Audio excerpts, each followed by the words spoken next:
नमस्कार मु कल्पना मिश्र photo news time को आपण मानक स्वागत करुछि।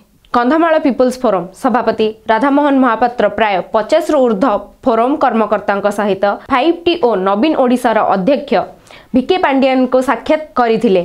सेमाने कंधमाल मेडिकल कॉलेज करिथिबा पई धन्यवाद देथिले। सेमाने 5 दफा दाबी पत्र प्रदान करथिले।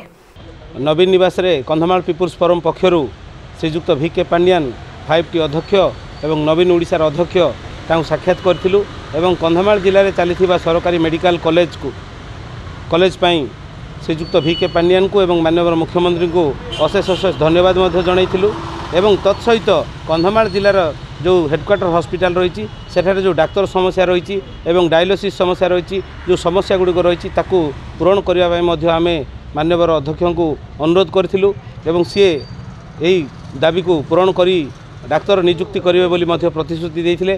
तत्सहित कंधमाल जिले में दीर्घ 70 वर्ष धरी एक बड़ प्रोब्लेम रही सरकारी जगह जो मैंने घर करके एनक्लोजमेंट करके स्थायी घर बारी पट्टा मिलूना ताकू किभली भाव में विचार करी तुरंत पट्टा देवा व्यवस्था करने अनुरोध करूँ।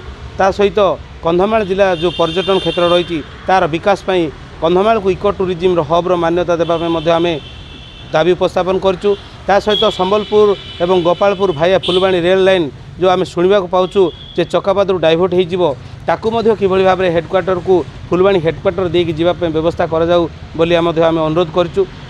ता सहित कंधमाल जिलार जो सर्वांगीन उन्नति विभिन्न आम 5 दफा दाबी सम्बलित दाबीपत्र प्रदान करूँ एवं सार आमको कहले प्रतिश्रुति देते किभली भाव में यथाशीघ्र यही दाबीगुड़ी आम विचार करी पूरण करने दिगरे प्रचेषा करूँ। तेणु आम माननीय मुख्यमंत्री एवं 5T अध्यक्ष श्रीजुक्त भिके पांडियन को बहुत बहुत धन्यवाद देउछु कंधमाल पीपुल्स फोरम तरफरु एवं आगामी दिन में कंधमाल जिलार जो स्वार्थ दृष्टि कंधमाल जिलार विकास दृष्टि कंधमाल पीपुल्स फोरम सब बेले लड़ाई करूला एवं लड़ाई आगामी दिन में जारी रखियो।